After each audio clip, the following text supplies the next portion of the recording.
yacu, ni wowe nkingi twegamiye umugoroba, watubereye ibyiringiro Mana, uriho kwizerwa ibihe byose.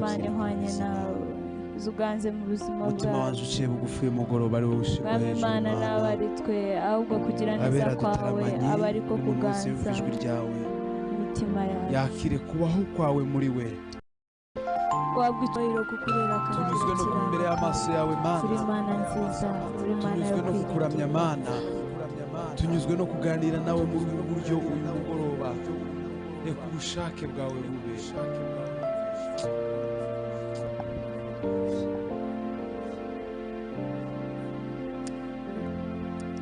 Reka imitima igiye kumviriza inama Mana yakire guhemburwa, yakire gukira, yakire guhumurizwa nawe, yakire gukomezwa nawe mu izina rya Yesu Kristo. Hacu twe dushoboye ejo hazi imitima y'abera igiye gukurikira iki gicaniro c'indirimbo, ariko wewe uganze mu mitima yabo, kandi ibyo imitima ikeneye urabizi ari byo dushiramo kugira ngo tubishobore. Haleluya, haleluya.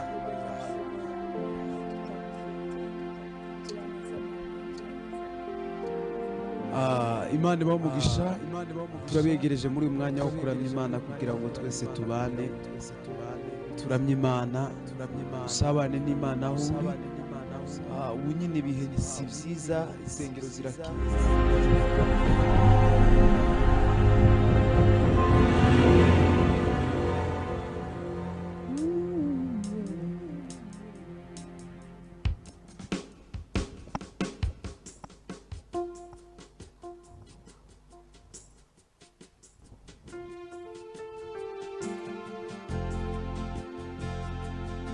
Yes.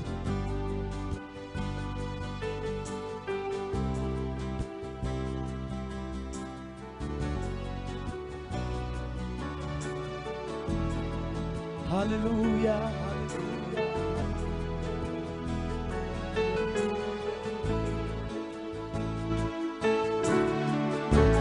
Sinzi uko bigenda, sinzi n'uko bikora, icyo nzi nuko iyo utegetse biratungana. Hari ukuntu bikora iyo utegetse biratungana. Sinzi uko bigenza, sinzi n'uko bikora, icyo nzi nuko iyo utegetse biratungana.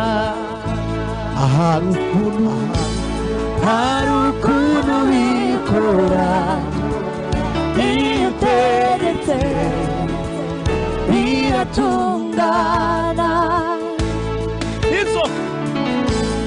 Hari ukuntu bikora iyo utegetse biratungana. Ntakikunanira, ntakikunanira,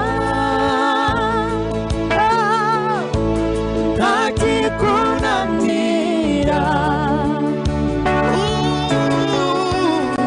Icyo nzi nuko iyo utegetse biratungana. Ntakikunanira.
tegeka amakuba n'izorezo, tegeka mwami, tegeka imisozi kurwayo, tegeka mwami, tegeka tegeka mwami, nakwiringiye Yesu,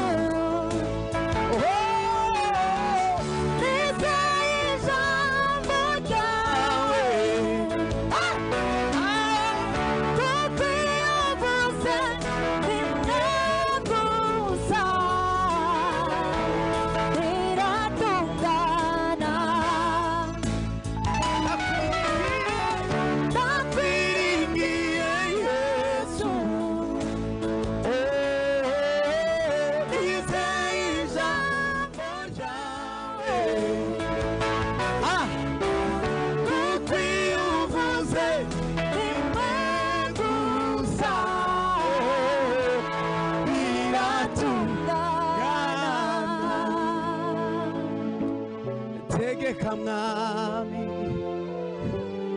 tegeka mwami, niba ari cyo Imana ikwiye gutegeka ku buzima bwawe, urimbane natwe aya magambo ukivuge mu izina. Tegeka mwami, Tegeka mwami, tegeka mwami, tegeka mwami, ubukene n'indwara, tegeka mwami, tegeka mwami, amakuba n'ibyorezo, tegeka mwami, tegeka mwami, ubugumba, tegeka mwami, tegeka mwami, nikure imisozi iri imbere yawe, tegeka mwami, tegeka mwami, tegeka mwami, tegeka mwami. Izina ryawe rihimbazwe Mana, izina ryawe rishyirwe hejuru kubw'ububasha n'ubushobozi duhabwa n'Imana isumba zose. Turategetse ubukene, turategetse intambara, turategetse mwami kutakumenya, turategetse intege nke ze mu buryo bw'umwuka. Izo zose nibikurwaho kugira ngo tubashe kwakira imbaraga zawe. Izina ryawe rihabwa icubahiro, izina ryawe rishyirwe hejuru, izina ryawe ryamamare mwami. Urera, urera, urera, urera, urera mwami. Yes, hallelujah, hallelujah, hallelujah, hallelujah, hallelujah, hallelujah.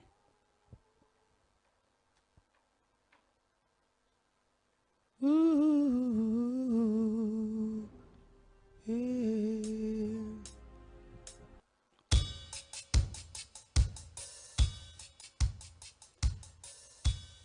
Yes.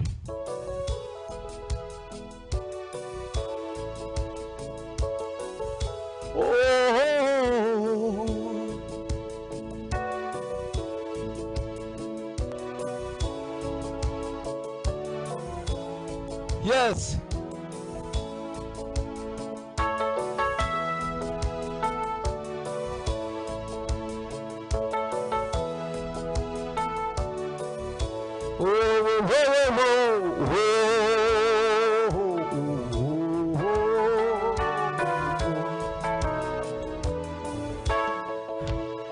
Hari imbabazi zikomeye twagiriwe na Yesu, hari uburinzi bukomeye duhabwa buri munsi.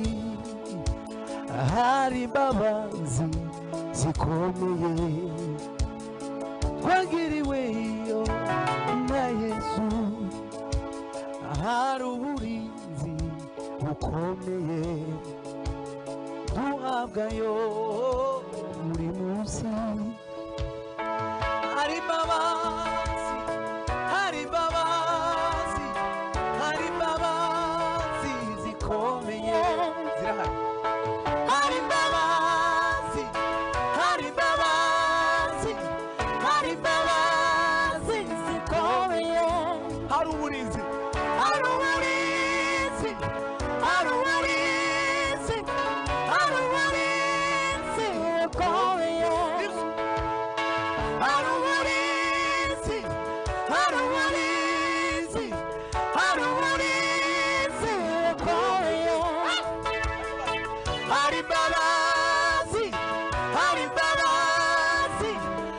imbabazi zikomeye, hari imbabazi, hari imbabazi, hari imbabazi zikomeye.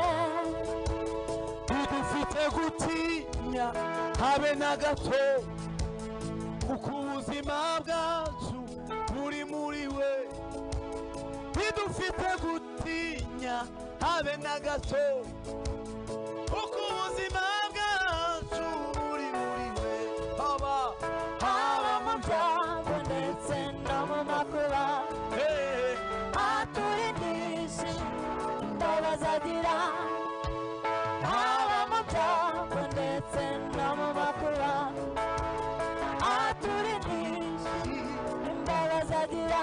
Haba mu byago ndetse no mu makuba, aturindisha imbabazi agira.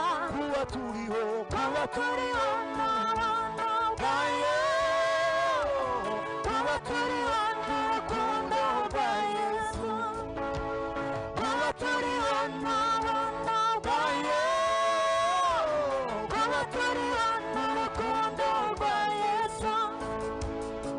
Iyo turyamye dusinziriye, cyangwa iyo tugenda mu mihanda, iyo turyamye dusinziriye, cyangwa iyo tugenda mu binyabiziga, turindwa n'imbabazi zayo, turindwa n'imbabazi za Yesu, turindwa n'imbabazi zayo, turindwa n'imbabazi za Yesu. Zamukono tuwuzi.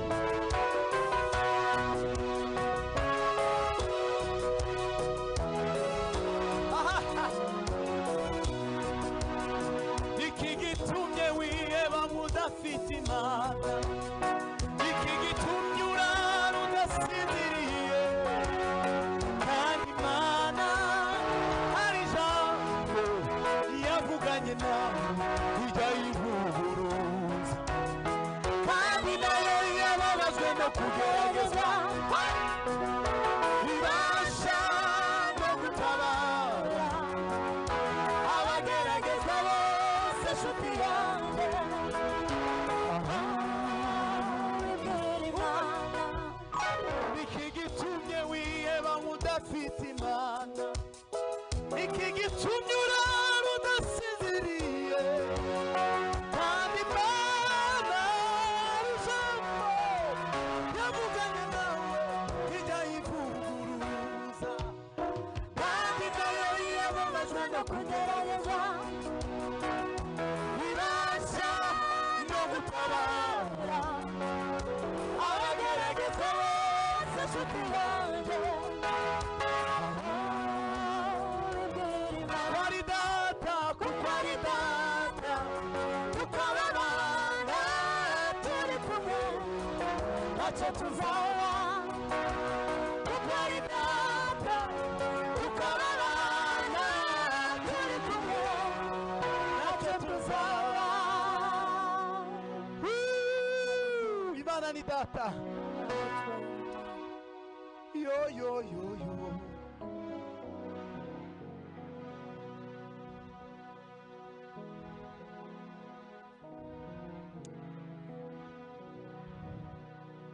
Niba ari icyo Imana yavuze ku buzima bwawe, hagarara ku musozi n'ukurizo wishitsa, ipfa kuba iyo yabivuze,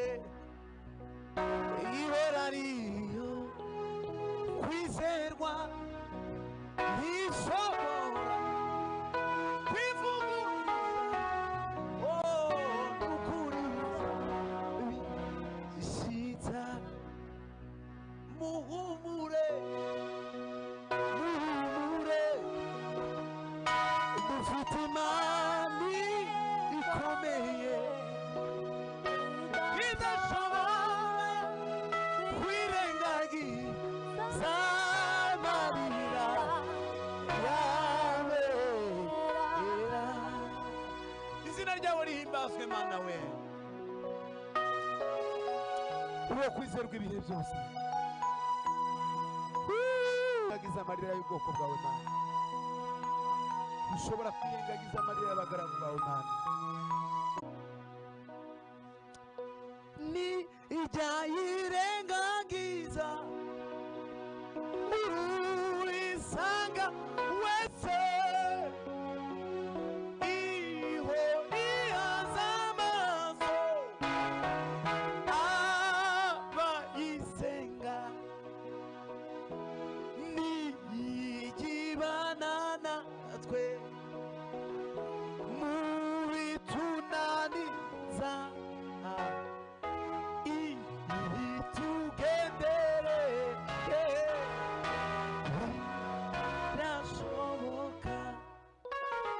udusange udusure utwiyereke, turagukeneye. Utube hafi, turakwifuza, turakwizeye, ntuduhemuka. Udusange udusure utwiyereke, turagukeneye. Utube hafi, turakwifuza, turakwizeye, ntuduhemuka. Udusange udusure utwiyereke, turagukeneye. Utube hafi, turakwifuza, turakwizeye, ntuduhemuka. Kuko ari data, kuko ari data, tukababana turi kumwe, ntacyo tuzaba. Kuko ari data, tukababana turi kumwe, ntacyo tuzaba. Mana nyiribihe warabihinduriye, amarira yaje wayahinduye umugara. Umve hano amakuru, reka mbabwire muri bimwe muziho, sindabona icyo yavuze yo, yavuze ihera. Ibyo binera gutegereza, gutegereza nkomeye, ko nibyo narabona zabibona. Imvugo yiwe nihame, tegereza umusinisa. Ubwari data wabivuze bizoshika. Umunyakuri, ibihamya birahari. Iyo yuguruye ntawe ushobora kugara. Imvugo yiwe nihame, tegereza umusinisa. Ubwari data wabivuze bizoshika. N'umugabo w'umunyakuri, ibihamya birahari.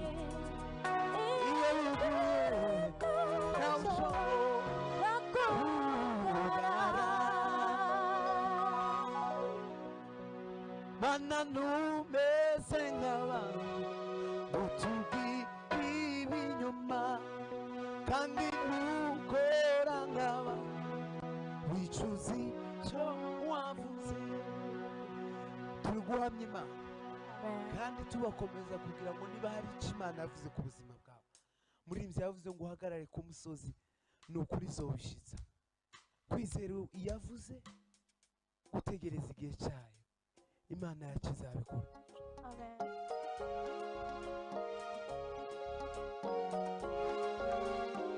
Bivuga neza ngo ubwitimanye umwana wayo Yesu Kristo izamurite muduhana n'ibindi byose. Haleluya.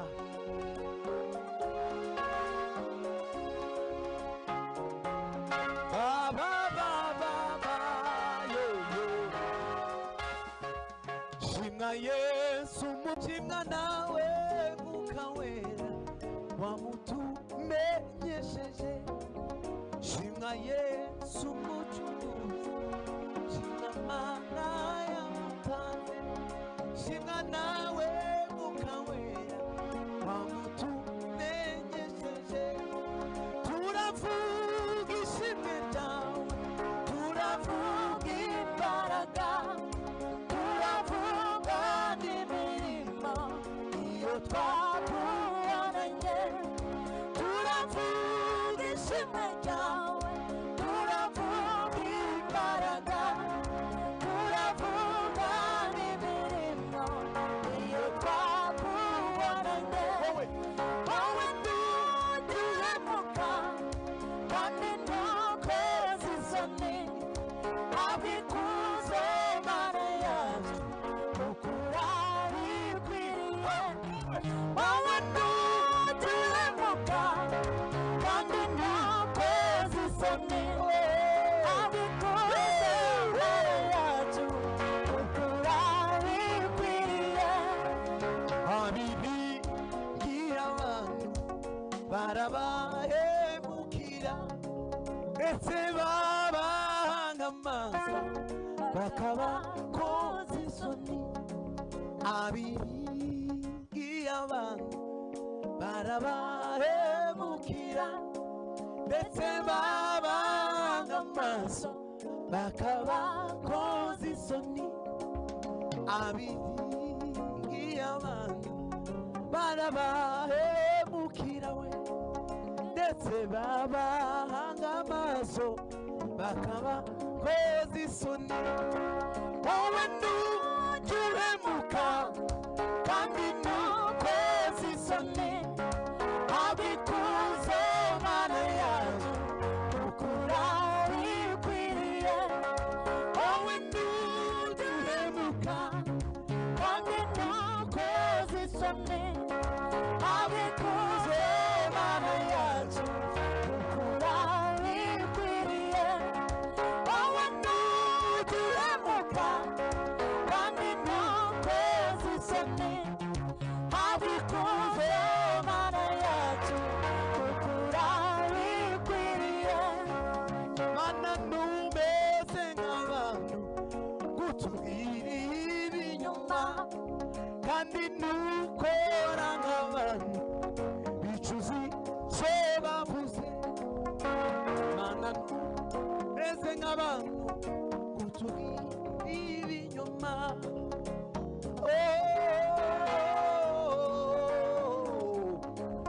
Ukomeza isezerano kugeza ibihumbi. Mana ntumeze nk'abantu kandi ntukora nk'abantu. Ukomeza isezerano kugeza ibihumbi. Mana ntumeze nk'abantu kandi ntukora nk'abantu. Ukomeza isezerano kugeza ibihumbi. Mana ntumeze kandi ntukora nk'abantu. Amen. Izina ryawe rihimbazwe Mana. Uri kwizerwa byiringiro. Uwiteka nyiringabo, igare byose Mana bigushime, ibyaremwe byose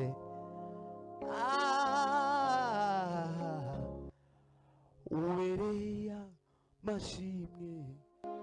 Uwiteka nyiringabo, ubereye ubereye amashimwe Uwiteka Nyiringabo ibyare byose Mana bigushime ai byose Mana bigushime ibyaremwe byose Mana bigushime. Imana ibahe umugisha. Reka turirimbe indirimbo imwe kugira ngo tuze kumva.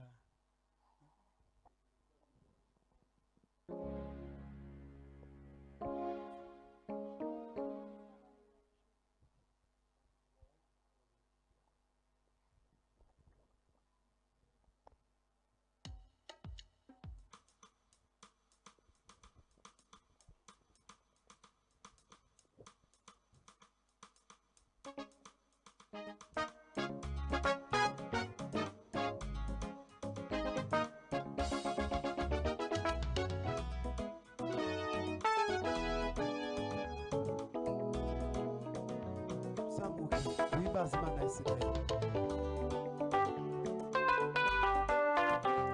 Ineza y'Imana.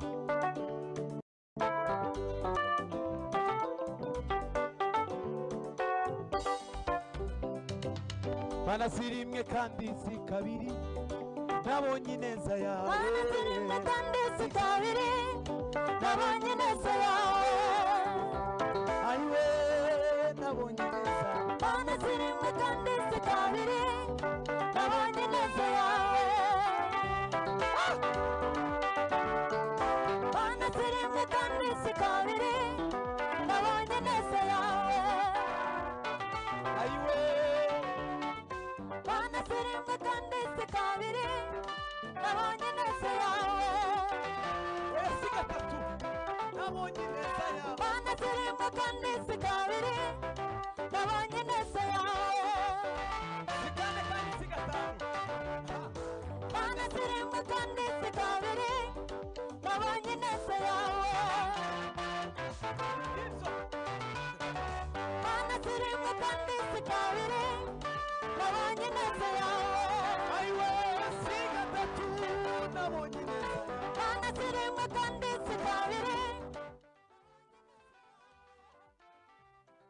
Aha aha Mana sirimwe kandi si kabiri nabonye ineza yawe. ayiwe baba baba. Mana sirimwe kandi si kabiri nabonye ineza yawe. Nabonye ineza yawe. Nabonye ineza yawe. Ayiwe ayiwe. Nabonye ineza yawe. Nabonye ineza yawe. Nabonye ineza yawe. Nabonye ineza yawe. Nabonye ineza yawe. Nabonye ineza yawe. Nabonye ineza yawe. Nabonye ineza yawe. Ahara marira wahahi Uyu munezero. Ahara marira uyu munezero. Ahara marira uyu munezero. Ahara marira uyu munezero. Ahara marira uyu munezero. Hallelujah.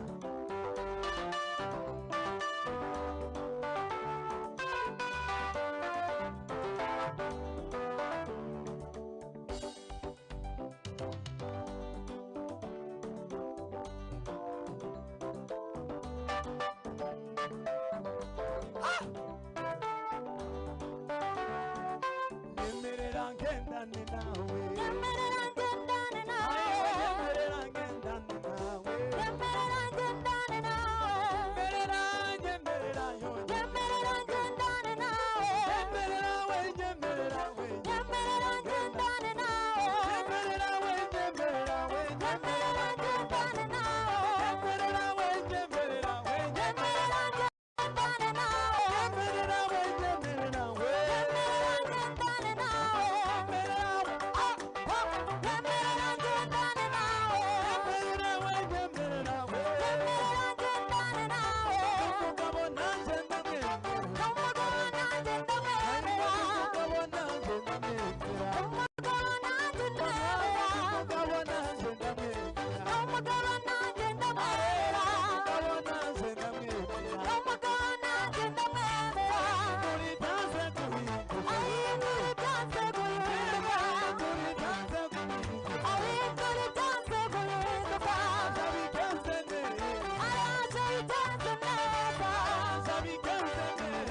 Hallelujah.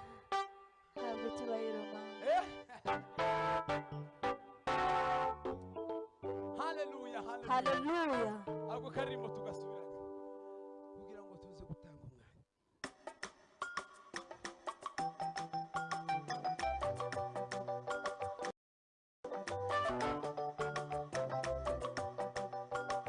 Aho uri gerageza uhaguruke. Gerageza uhaguruke. Ugendane n'Imana. Hop, hop, hop, hop, hop. Ah! Anime salam direkt. Salam direkt. Gerageza unyeganyega ahantu uri gusa.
Hallelujah. Mukomeze kugubwa neza. Amen.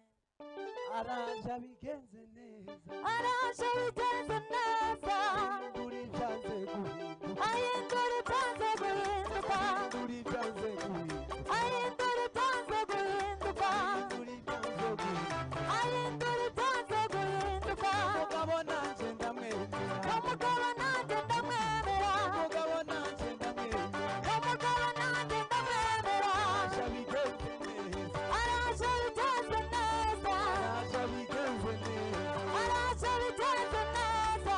Araje bigenze neza. Araje bigenze neza. Mana uri Imana. Uri Mana. Uri Mana.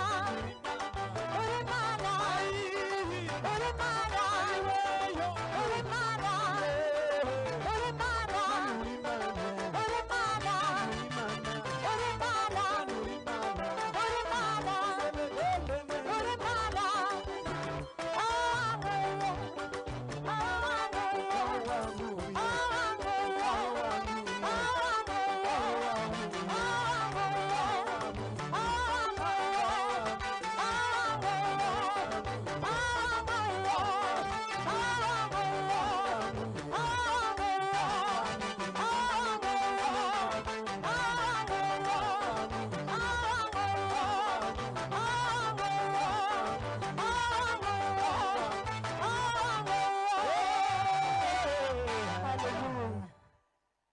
Hallelujah.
greet you, beloved in the Lord. Thank you for coming out this evening altar. Reka dutangire dusenga. Let's start with the prayer. Data turagushimye, Father, we thank you. turaguhimbaje ko uri Imana ikomeye. We praise you that you are mighty God. Reka uyu mwanya ukora imirimo ikomeye muri twebwe. Perform mighty works in now. Buri mugambi wose w'umwanzi uriduke kandi ukurweho. May every plan of the enemy be destroyed and taken away. Turakuramya mu mbaraga zidasanzwe. We worship you in a special power. Turakuramya mu mavuta akomeye cyane. We worship you in a mighty anointing. Turasenze kugira ngo uyu mugoroba We pray so that this evening, buri mugambi wose w'umwanzi, every plan of the enemy, buri mugambi wose wa Satani every plan of the devil uriduke. be destroyed. Tuzamuye ibendera ryawe Kristo. Raise up your flag cross. Dusengeye umuntu tugiye kubana kuri kino gicaniro cya deliverance uyu mugoroba. We pray for someone on this deliverance altar. Amavuta yawe arushaho kuba ku buzima bwe. May your anointing be upon his life.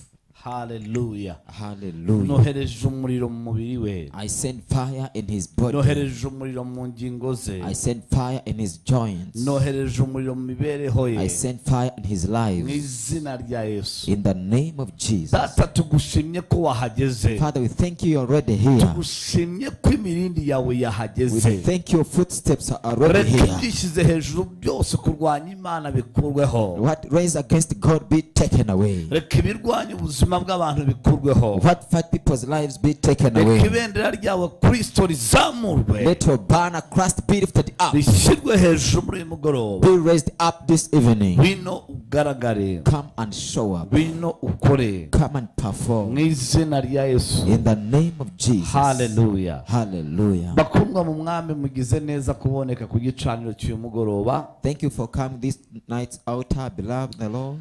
Ndagira ngo mugire undi muntu wemvita. You may invite someone else. Turi mu kwezi kwa deliverance cyangwa se ko kubohoka. This is a month of deliverance. Hallelujah. Hallelujah.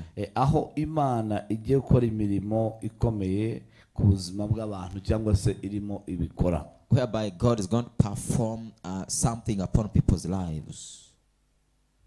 Hallelujah. Hallelujah. Ndabizi ko Yesu ari gukora ikintu gikomeye cyane. I know Jesus is doing something powerful. Ushaka kugira umuntu wemvita. You can invite someone. Ukamutumira kuri Zoom. You invite him on Zoom. Umuturanyi wawe. Your neighbor. Uwo muri mu gihugu kimwe. In the same country. Ukamubwira ngo. Or you tell him. Winurebe. Come and see. Hallelujah. Hallelujah. Cyangwa se ngwino dusenge. Or come to pray.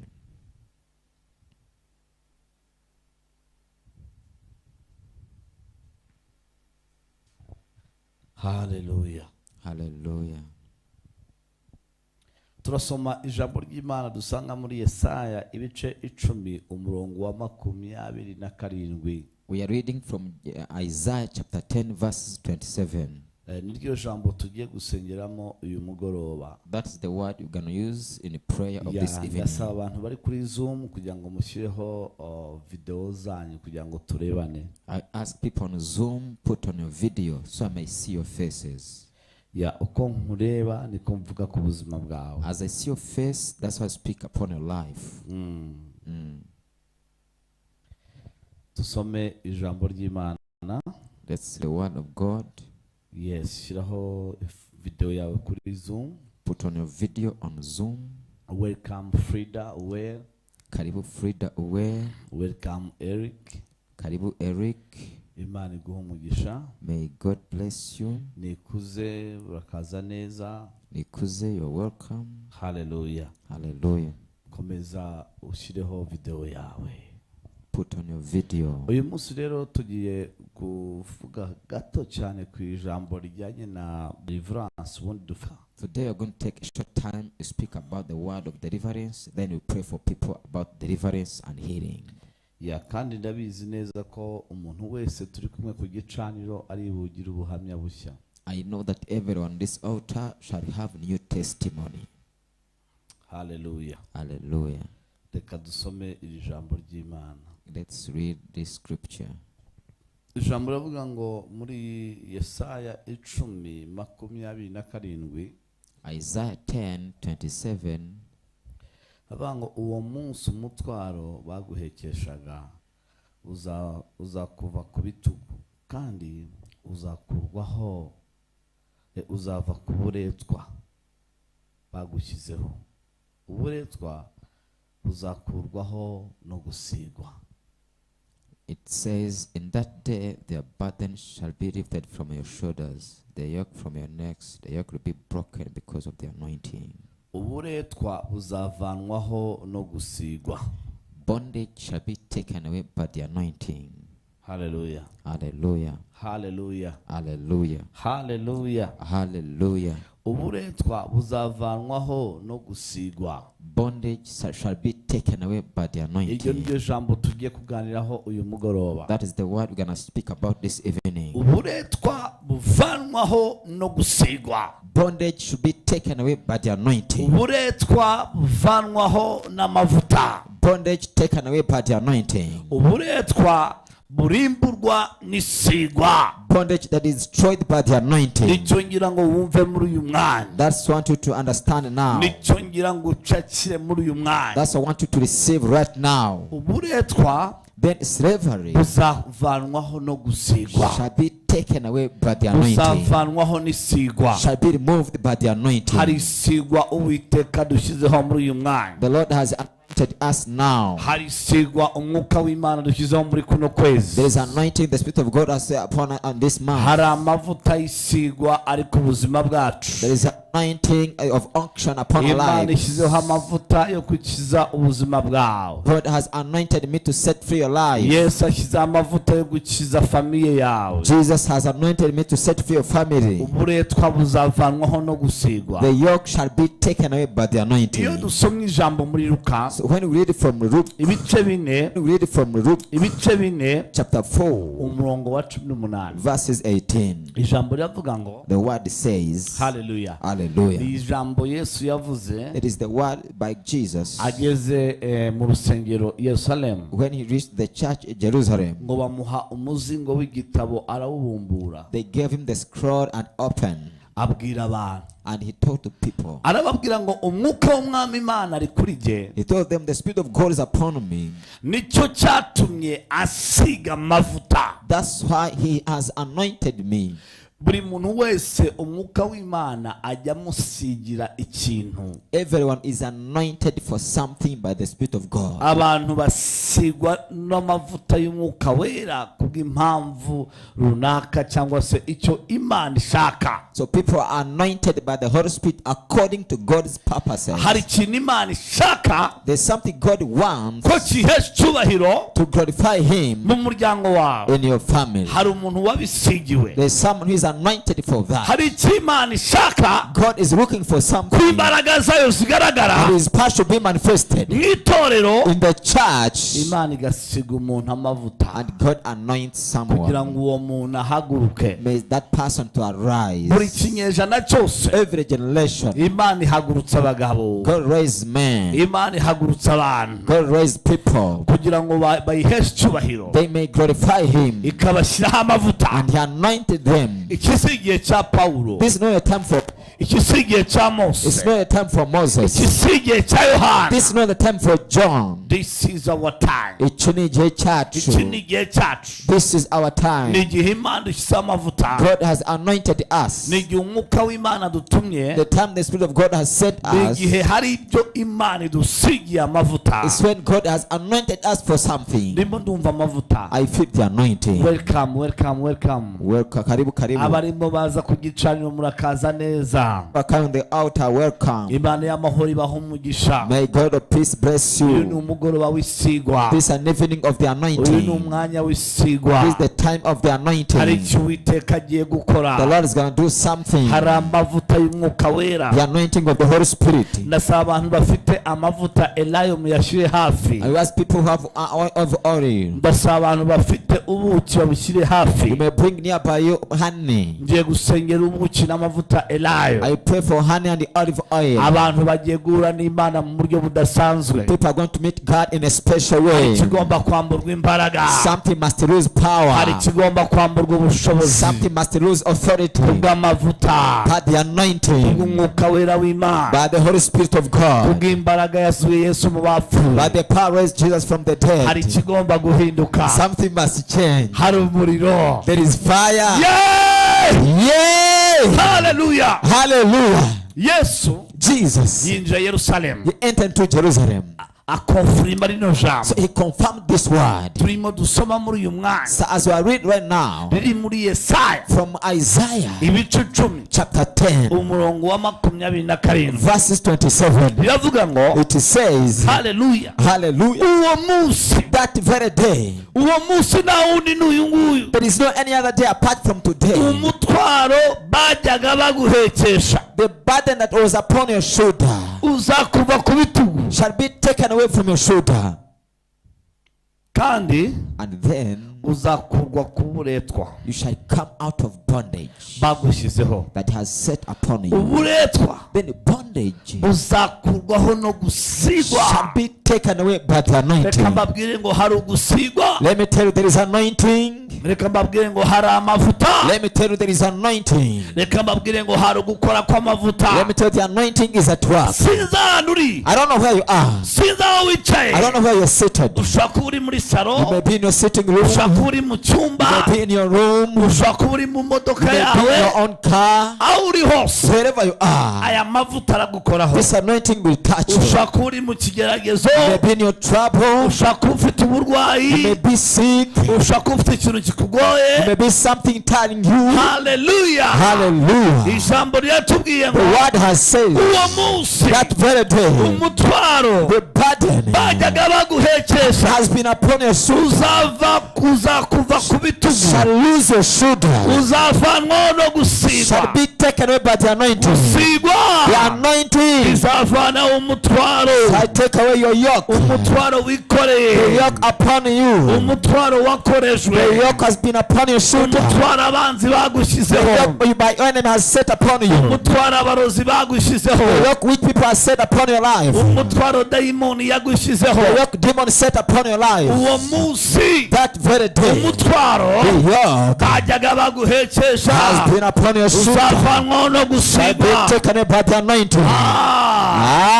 Ariko duha Imana icyubahiro. Let's give glory to God. Yesu rero yinjiye Yerusalemu. Then Jesus entered into Jerusalem. Iryo jambo nagira ngo nsubiremo kugira ngo n'abaje nonaha babyumve. That is the word I want to repeat for others to listen. Wageze When he reached there, ngo abumbura umuzingo w'igitabo he opened the scroll asoma muri Yesaya. and he read from Isaiah. Hallelujah. Hallelujah. Asoma ijambo, avuga ijambo rikomeye He cyane. read and he spoke a powerful word. Aravuga ngo umwuka w'umwami Imana ari kuri I jye. said, the Spirit of the Lord is upon me. Nicyo cyatumye ashyiraho amavuta. That's why he has anointed me. Nicyo cyatumye anyimika. That's why he has ordained me. Imana ijya yimika abantu. God ordains people. Imana ijya isiga abantu amavuta. God anoints people with the anointing. Nicyo cyatumye asiga amavuta. That's why he has anointed me. Nicyo cyatumye amavuta njyaho. That's why the anointing came upon me. Amavuta ntago apfa kuza. The anointing does not come easily. Azanwa n'impamvu. The anointing comes for a purpose. Azanwa The n'impamvu. anointing comes for a reason. Umugabo umwe yarahagurutse One man stood up. ajya kwa He Yesaya went to Isaiah. ajyanye amavuta. He went to Jesse's house with the Aya anointing. mavuta This anointing yari afite impamvu. with a purpose. Aya mavuta This anointing, yari agiye kwimika umuntu uzaba umwami muri he Israeli. was going to ordain someone in Aya Israel. mavuta This anointing yari afite impamvu. has a reason. Aya mavuta This anointing yari agiye kuvana umusore mu ishyamba. was going to pick a young man from the Aya forest. mavuta This anointing yari agiye guhindura izina ry'umushumba was going to change the name of a shepherd kugira ngo abe umwami wa to Israeli. become the king of Aya Israel. mavuta This anointing yari agiye kureba umuntu watawe, was going to see someone who was rejected. umuryango utacyitayeho. The family didn't care about him. Aya mavuta This anointing yari agiye guha care was going to care w'imiryango yataye, the one family is left, w'imiryango yatereranye. the one family is rejected. Aya mavuta This anointing yaragiye kugaragaza urukundo rw'Imana. was going to show the love of God. Aya mavuta This anointing yaragiye kugaragaza gukora kw'Imana. was going to show how God works. Amavuta ari kuri uyu musore Dawidi, The anointing was upon this man David. ari kuwa mafuta He makusana, had the powerful anointing. mafuta makusana. The powerful anointing. Uyu mugabo arahaguruka n'ihembe, This man stood up with the horn. Samuel ahaguruka n'aya mavuta, Samuel stood up with the oil. Samuel agenda n'aya mavuta. Samuel walked with the anointing. Izina rya Yesu, In the name of Jesus. haleluya. Hallelujah. Nkugira gutya gatoya, You can do like this. ndasenze muri uyu mugoroba I pray for you right kugira now. ngo aya mavuta So the anointing akugereho, will come where you are. agukoreho, Will touch you. akore kuri family Will yawe, touch your family. akore kuri uwo Will muvukana, touch your siblings. akore ku buzima Will bwawe. touch your life. Aya mavuta This anointing ari kuri Dawidi, is upon David, ariko afite purpose. but has a purpose. Uyu mugabo rero agendana amavuta gushyira kuri Dawidi. Sorry, This man, when the anointing of the soul, hari amavuta afite there's anointing he muri has uyu mwaka in this year. ari butume winjira That will cause you to mu enter cyubahiro, into your honor, ukava mu and you gisuzuguriro, come out of shame. ukava mu You buretwa, live from slavery. ukava muri You gereza, live from a prison. ukava mu burwayi, You come out of ukava sickness. mu You gisuzuguriro. come out of Hari reproach. amavuta There is anointing hawe uyu munsi was wano. given today. Nabii A Samuel, prophet Samuel. umhanuzi Samuel Prophet Samuel. anatembea pamoja na mafuta, He went up with the anointing. anajenda na mavuta, He went with the anointing. aja kwa He Yesaya went to Jesse's house atwaye amavuta. with oil. Reka mbabwire, Let me tell you, Imana ihagurukije abagabo, God is raising men. Imana ihagurukije abadamu, God is raising ladies. Imana ihagurukije God abakobwa is raising young ladies bafite amavuta. with the anointing. Haleluya. Hallelujah. Aya mavuta This anointing yagiye kuvana Dawidi ku buretwa, went take David from slavery. ageze iwabo When he reached his house, bazana Shama, they brought Shema. bazana Eliyabu They brought Elijah kugira ngo so that babashyireho aya mavuta. they may anoint them. Bibiri ivuga iki? The Bible says what? Abo bose Imana irabagaya God rejected them kuko itareba nk'uko abantu bareba. because God does not see like men. Haleluya. Hallelujah. Umuhanuzi ati nta wundi wasigaye. A prophet said there is no anyone else. Baravuga ngo hari agatipe kasigaye ariko kibera mu ishyamba iyo ngiyo. They say a young man in the forest somewhere. Aya mavuta rero akunda abantu bari hirya iyo So ngiyo. this anointing loves people who are far from there. Ishyamba The forest rigaragaza iki? shows what? Rigaragaza ibigeragezo. It shows trials. Ishyamba Forest rigaragaza iki? shows what? Rigaragaza ubuzima bukakaye. It shows hardships. Ishyamba Forest rigaragaza ubuzima budafite ibyiringiro. shows life without hope. Ishyamba Forest rigaragaza ubuzima shows buri life mu bwoba. in fear. Ishyamba Forest rigaragaza shows ubuzima butarimo ibyiringiro. life without hope. Aho rero niho amavuta akora. That's what the anointing can work. Aho niho amavuta akora. It's what the anointing can do Aho something. niho amavuta akora. It's what the anointing can work. Aho niho imbaraga It's zibonekera. what power is show up. Aho niho umuriro It's ubonekera. what fire is showing up. Aho niho kunesha kubonekera. It's what triumph is Aho show niho up. dayimoni zigendera. It's what demons lose. Aho niho imivumo ivira ku It's what bantu. curses lose people. Aho niho uburozi buvira ku It's what bantu. witchcraft rules. Iyo amavuta yahageze When the anointing ibintu comes, bigomba guhinduka. things must change. Hari amavuta yahageze There's anointing already muri uyu here. mugoroba In this evening, kugira ikintu ahindura to change something mu buzima bwawe, in your life, mu mubiri in wawe, your body, muri famili in your yawe. family. Hari amavuta, There is anointing. hari amavuta. There is anointing. Ndagira ngo mbatanye I want to atangaze declare the anointing. umurozi ukuroga yamenye, You wish to know this. ayumve ko And the yahageze. start has come here. Indwara ikuriho, The sickness in menye you. ngo mafuta amefika. It is God to know the anointing has come. Yesu atangaza amavuta Jesus rero. declared the anointing. Aravuga ngo umwuka w'umwami Imana ari kuri jye. And he said, the Spirit of the Lord God is upon me. Nicyo cyatumye asiga amavuta. That's why he has anointed me. One, Number one. kugira ngo mbwirize abakene ubutumwa bwiza. So I may preach to poor people good news. Yasize amavuta He has anointed me kugira ngo mbwirize abakene, to preach the poor ones, babandi those ones, bakeneye ubutumwa bwiza, those who need good news. babwirize ubutumwa I bwiza. preach good news. Hallelujah. Hallelujah. Yasizwe amavuta I was anointed kugira ngo mbwire impumyi ngo zirabona. so to preach the blind to see. Yasize amavuta He has anointed kugira ngo me mbwire imbohe to preach the uyu captive. munsi murabohotse. You be free Mu today. izina rya Yesu. In the name of Jesus. Barekuye amavuta Release the anointing umuryango wawe. upon your family. Barekuye amavuta Release the mu anointing mibereho yawe. upon your Aya lives. mavuta gukoreho. May this anointing touch Aya you. mavuta kwambare. May this anointing come upon you. Aya mavuta kwinjiremo. May this anointing enter into your life. Mu izina rya Yesu. In the name of Hari Jesus. umuntu ndimo numva amavuta arimo ashakisha. I feel the anointing looking for someone. Hari umuntu amavuta arimo ashakisha The anointing is looking for someone kugira ngo amuvane mu buretwa. to pick him from Hari slavery. umuntu umva amavuta arimo You ashakisha feel anointing seeking kugira you ngo amuvaneho to igisuzuguriro. take shame away from him. Hari uw'amavuta arimo The ashakisha anointing is looking for someone bamuvane mu ishyamba. to pick him from the Hari forest. uw'amavuta ndimo numva The ashakisha anointing is looking for someone bamuvaneho ikimwaro. to take away Hari uwo shame. ndimo numva amavuta The ashakisha anointing is looking for someone bamuvaneho igisebo. to take shame away Hari from uwo him. ndimo numva amavuta The anointing ashakisha is looking for someone. vuga ngo uwo muntu ni Say, jewe. may that person be me. Amavuta nkorere. May the anointing work for me. Amavuta nyuzuze. The anointing fill me. Amavuta The mbohore. anointing set me free. Amavuta nyinjize mu The usher me to butsinzi. my victory. Amavuta nyinjize mu kubohoka. Usher me to my Kuna deliverance. mafuta mbaye There is anointing anashuka that is coming kwa down ajili ya mtu.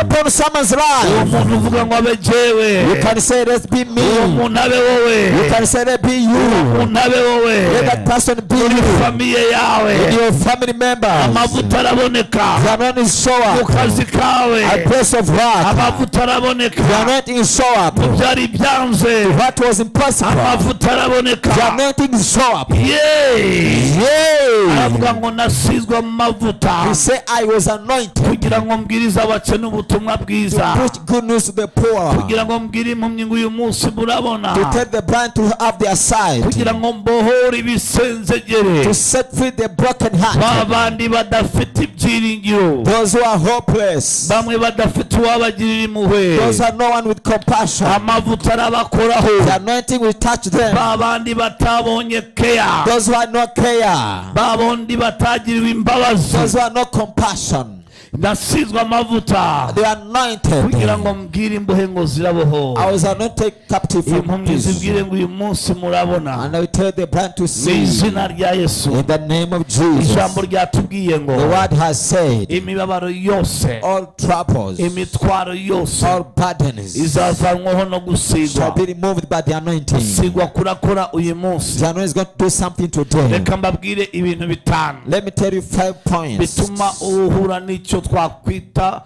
full deliverance. that will cause you to meet what you call full deliverance. Ibintu bitanu bishobora gutuma uhura no kubohoka kuzuye. 5 things that cause you to have full deliverance. Icya mbere ni iki? What is number 1? Ni ukumenya neza ikikurwanya. Is to surely know what is fighting you. Iyo twigisha zino nyigisho naho ngaho diri bihagaze. So when we teach about these things, that is our focus.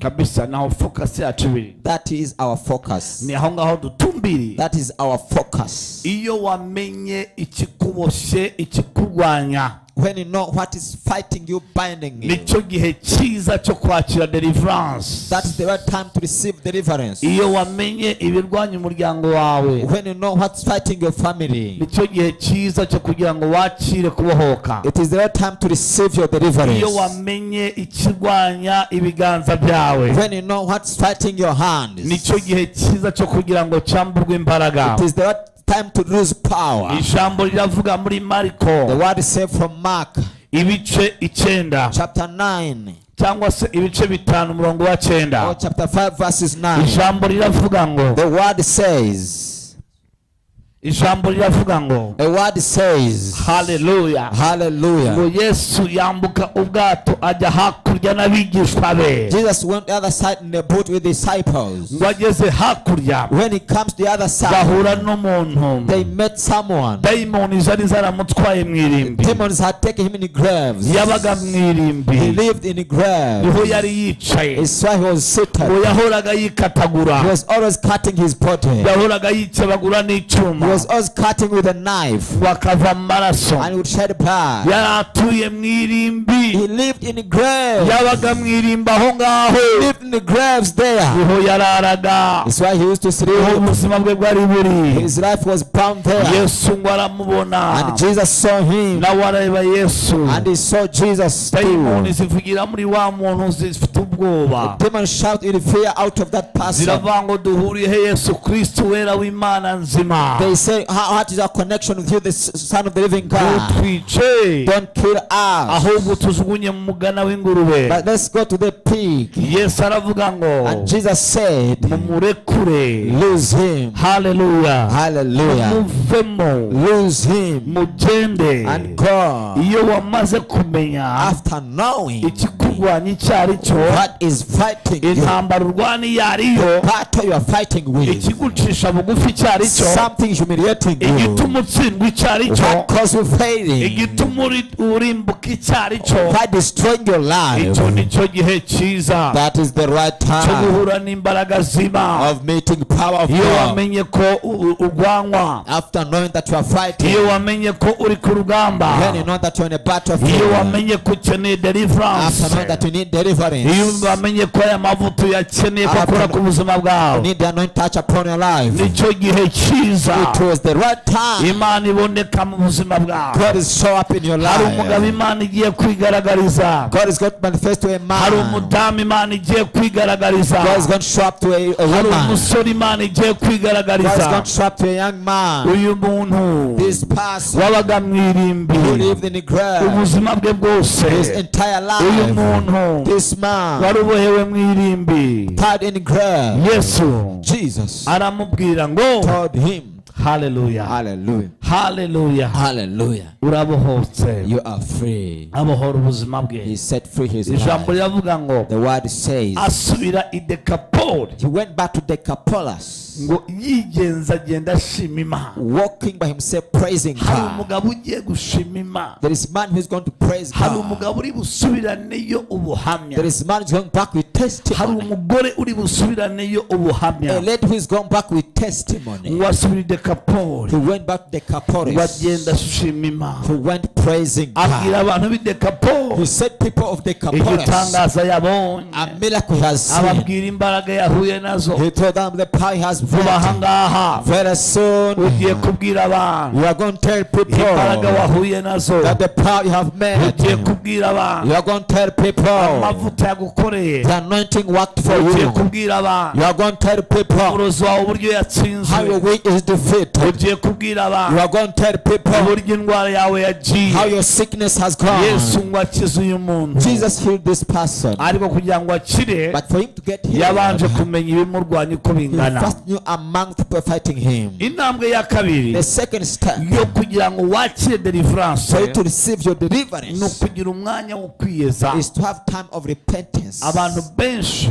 Many people, binjira mu ntambara y'umwuka ariko ntibiyeze, they come to spiritual warfare without binjira mu ntambara repentance. y'umwuka ariko ntibihane. They come to spiritual warfare without cleansing themselves. Daniel Daniel, yarihannye ibyaha bye, he repented his sins yihana n'ibyaha by'umuryango and we. the sins of his family. nyuma y'iyereko yari amaze kugira rikomeye, After a great vision he had, nyuma yo kubona ibikomeye bikunaniza, after seeing something manipulating nyuma yo you, kumenya ibikomeye bikurondora, after knowing something comes after you, ukeneye kujya mu masengesho yo kwihana. you need to come to prayers of repentance. kandi si ukwihana gusa kw'amagambo, Not just repentance of ni words, ukwihana mu bikorwa. is repentance repentance with action. ugasaba Imana imbabazi You ask God for forgiveness kubw'ibyaha byawe, for your sins kubw'ibyaha by'umuryango wawe, and the sins of your ukavuga ngo family. Mana mbabarira, And say, God, forgive me. nacumuye, I sinned. nakoze nabi, I have done evil. nakoze ibyangwa n'amaso I have yawe. done evil to your Iyo rero sight. uzi kwiyeza, If you know how to iyo uzi repent, kwihana, if you know how to cleanse iyo uzi yourself, kudesida, if you know how to decide, ukavuga ngo mvuye mu byaha, and say, I come out of sin, ndakijijwe, I am saved. uwo munsi That very hari day, urundi rwego rwa there deliverance is winjiramo. another level of deliverance. urumva abadayimoni batinye Yesu kuko yera. So demons feared Jesus because duhuriyehe Kristo wera w'Imana? he was holy, because they say, what is our connection with kwera God? kwawe, Your holiness, gutunganywa you are kwawe, cleansing. biravuga ngo The Bible says, nubwo ibyaha byanyu byatukura your tukutuku, sins may be red, nzabeza I cleanse you muse na shere, like snow, ngo kandi and again, ibyaha byanyu and your sins sinzongera kubyibuka ukundi. shall not remember them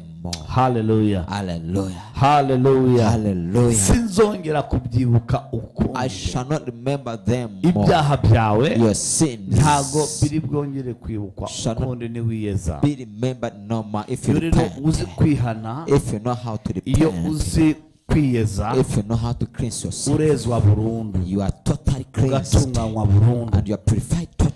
nibo babaye ba bosi bacu. You have become our bosses. Hallelujah. Hallelujah. ndasenze ngo uyu munsi wa I none pray for you today. Uwiteka akora igitangaza ku buzima May the bwawe, Lord perform a miracle upon your akora life. ikintu gikomeye mu mibereho yawe. Perform something mighty in your lives. abo ngabo babaye ba bosi bacu ubu ngubu, Those people become mu izina rya Yesu. in the name of Jesus. uyu munsi Imana iguhe gutohoza, May God give you information. umenye ikikunaniza aho gikomoka. You may know something humiliating uyu you. nguyu amenye ko biva kwa se, This one it has come from their father. biva kwa ba se, It comes from their father, kwa se umubyara. from his biological niyo father. mpamvu That is why atotejwe, he is tormented. niyo mpamvu That's why ananizwa, he is manipulated. niyo mpamvu That's why asa n'utsindwa. he looks fading. mu izina rya Yesu. In the name of Jesus. Hallelujah, Hallelujah. hallelujah, Hallelujah. hallelujah, Hallelujah. hallelujah, Hallelujah. hallelujah. Hallelujah. ugomba gutohoza, You must seek for information ukamenya ikibazo ufite aho kiri gikomoka. and know the source of your problem. icya gatatu, Number 3, kugira ngo wakire deliverance for you to receive deliverance mu buzima bwawe, in your life.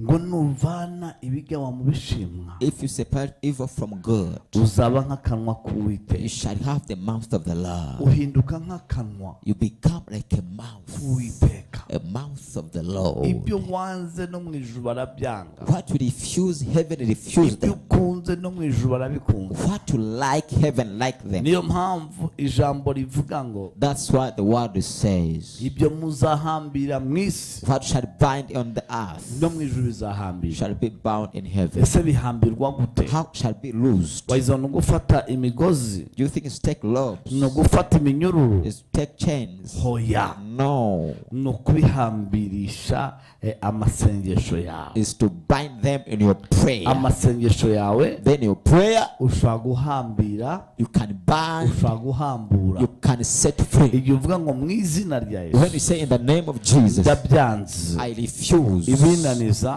What manipulated me, ndabyanze, I refuse them. no mu ijuru Even in heaven, bahita babyanga. they refuse. iyo uvuze ngo When you have mu said izina rya Yesu, in the name of Jesus, ibinca intege byose everything discouraging, ndabyikokoyeho. I take them off. no mu ijuru Even in heaven, barabikokora babikuvanaho they prone from mu you. izina rya Yesu. In the name of Jesus. ni uko rero babigenza That's how they do it. mu buryo bw'amasengesho. In a way of a prayer. reka duhe abaririmbyi indirimbo imwe, Let's give worship team one ubundi song. ibindi bitatu bibabwire tugiye gusenga. Then I'll speak 3 others in prayer. haleluya, mbahe indirimbo imwe, Then I'll give you one ubundi song. ibindi bitatu bibabwire tugiye kwinjira mu masengesho. I give you 3 points before we pray. baduhere abaririmbyi iyo ndirimbo imwe. You may give worship team one song. Kristo, imbaraga zawe mwami, urukundo rwawe mwami niruhimbazwe uyu mugoroba wa none mwami, izina ryawe nirishyirwe hejuru mwami,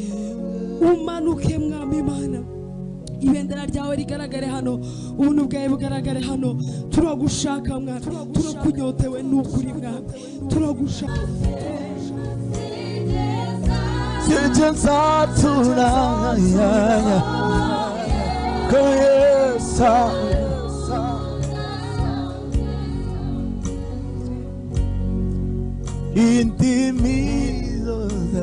Yesu ni muzima, Yesu yarazutse mu bafu,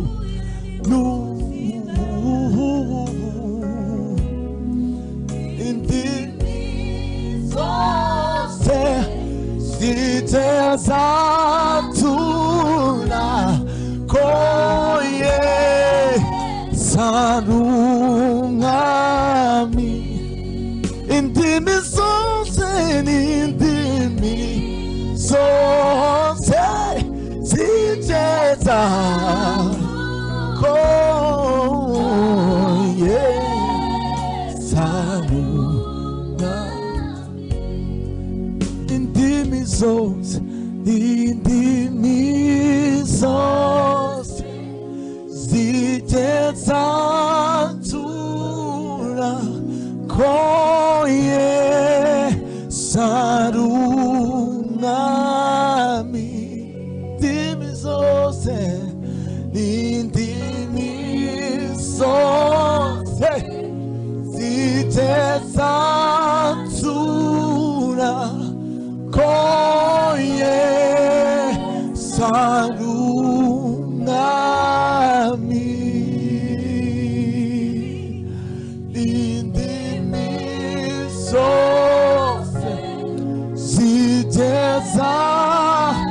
Hallelujah, hallelujah. Oh yes.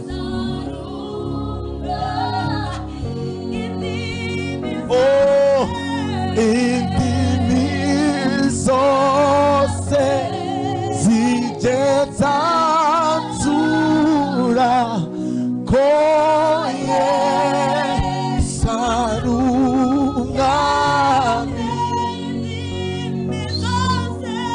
Indimi zose zigeza tura ko Yesu ari umwami. Hallelujah. Uhimbazwe Mwami, uri umwami w'ibihe byose.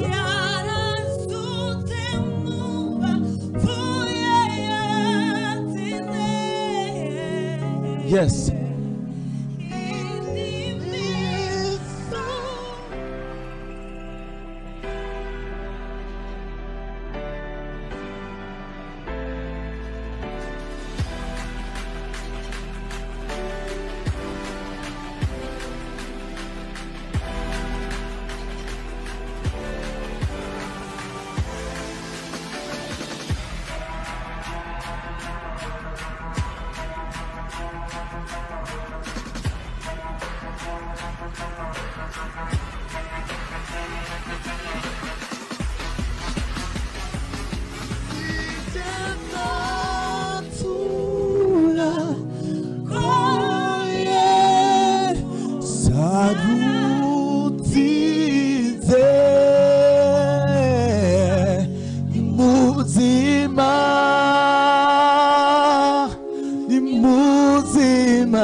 Yarazutse mu bapfuye muzima.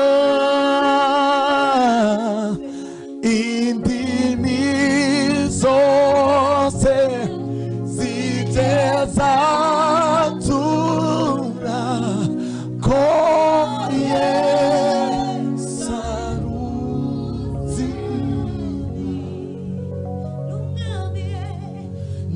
umwami. Yesu n'umwami, yarazutse mu bapfuye n'umwami.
nzarimbuka yo yo yo yo yo nta n'icyo nzaribugutwara cyangwa se ugabane ariko shima mwami Imana ubwo rukundo ruhebuje ntiwashoboye kubyihanganira waritanze uradukiza himbazwe Mana, izina ryawe nirishimwe himbazwe Mana, waritanze turakwakira. uradukiza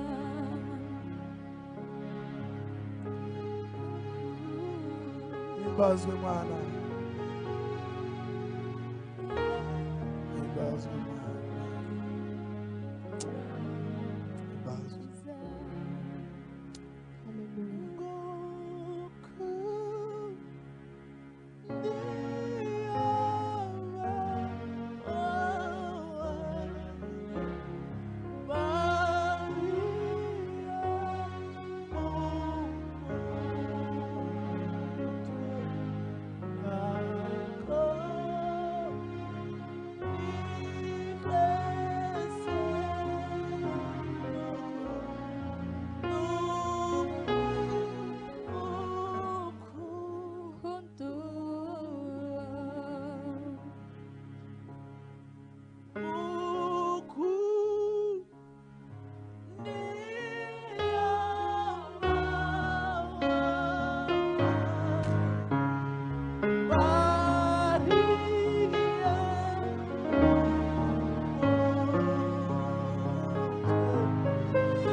Uko ni amawa.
mana izina ryawe twaboneye gukizwa izina ryawe dukora ibyo tutari twabasha gukora ariko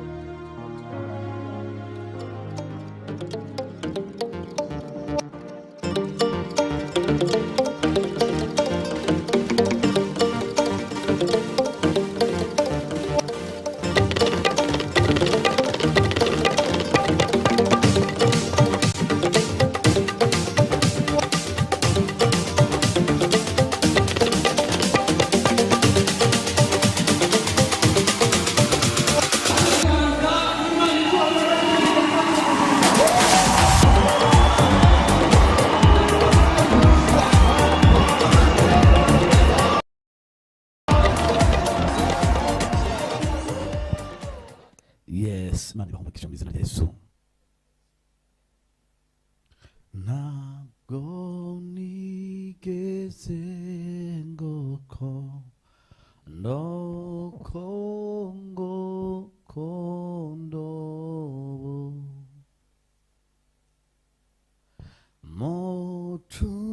Mucunguzi wanje Yesu nyir'ubuntu bwose ntabwo nigeze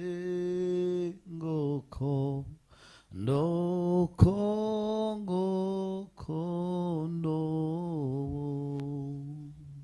Hallelujah. Hallelujah.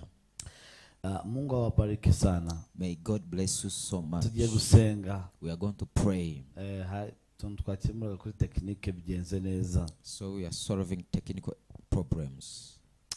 Ariko ndagira ngo mbabwire ngo Let me tell you that hari amavuta. there is anointing. Hallelujah. Hallelujah. Hari amavuta. There is anointing. Buri kinyejana cyose Imana ihagurutsa umuntu Every generation God raised someone ikamushyiraho amavuta and anoints him ikamutuma. and send him. Imana iradutumye God has sent us kugira ngo tubohore. to set people free. Ngo kandi icyo gihe And that time umutwaro baguhekeshaga the yoke was upon your shoulder uzakurwaho shall be taken away no gusigwa. by the anointing. Reka aya mavuta y'uyu mugoroba Let this anointing of evening avaneho umutwaro wari ufite, remove every yoke that was on you, umutwaro wari ukuremereye, the yoke that was heavy upon wari ku you. bitugu byawe. The burden was upon your shoulder. Turawuvanaho mu izina rya Yesu. We remove it in the name of Jesus. Hallelujah. Hallelujah. Niyo mbabwira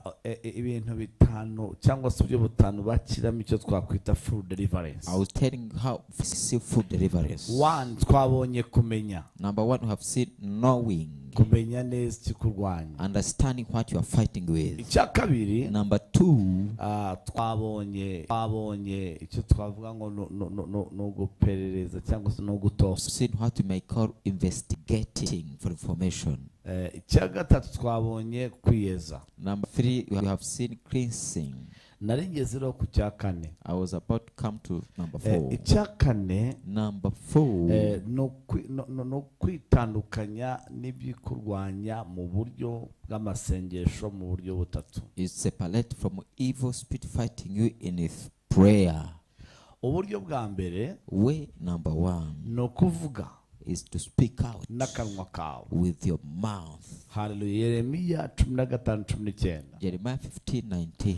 ngo nuvana ibiga mu bishimwa uzaba nk'akanwa k'Uwiteka. It says, when you separate evil from good, will become like the mouth of the Lord. Ijambo rikongera rikavuga nanone And the word says again ngo Kristo Yesu ni umutambyi w'ibyo twizera tukabyatura. that Christ Jesus is the priest of what we believe and confess them. Bya bindi twizera twamara kubyizera tukabivuga. So what we believe and confess, Yesu Kristo Jesus Christ, arabikonfirma. he comes to Rero confirm mu them. masengesho wamaze kumenya ikikurwanya, In the prayer, after knowing what you are wamenye fighting with, ibigutera, after knowing the attacks, urabyanga, you fast.